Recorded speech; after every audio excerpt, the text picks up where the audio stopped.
أعوذ بالله من الشيطان الرجيم. بسم الله الرحمن الرحيم. والفجر وليال عشر والشفع والوتر والليل إذا يسر هل في ذلك قسم لذي حجر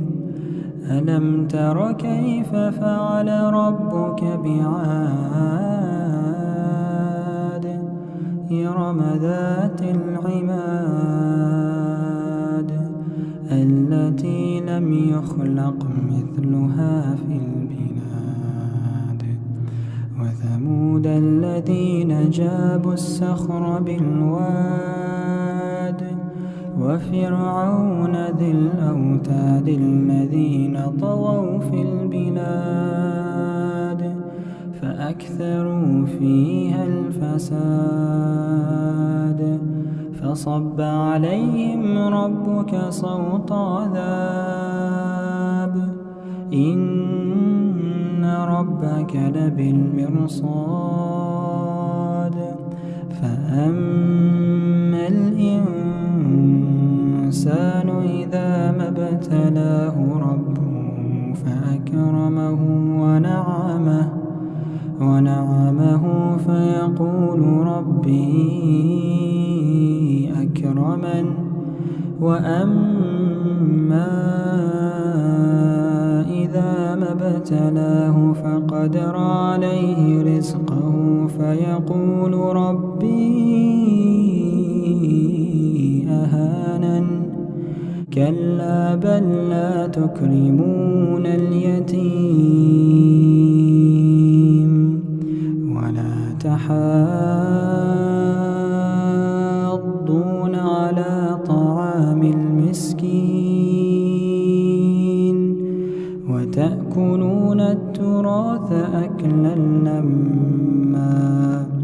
وتحبون المال حبا جما كلا إذا دكت الأرض دكا دكا وجاء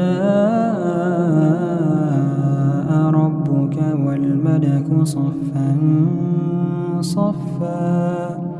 وجيء يومئذ بجهنم يومئذ يتذكر الإنسان وأنى له الذكرى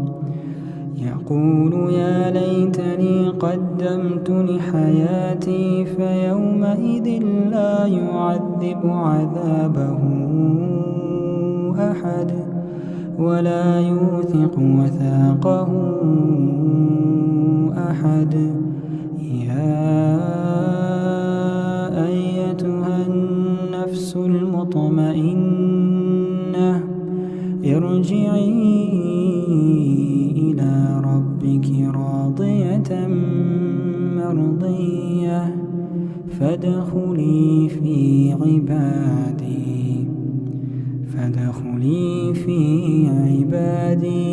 وادخلي جنتي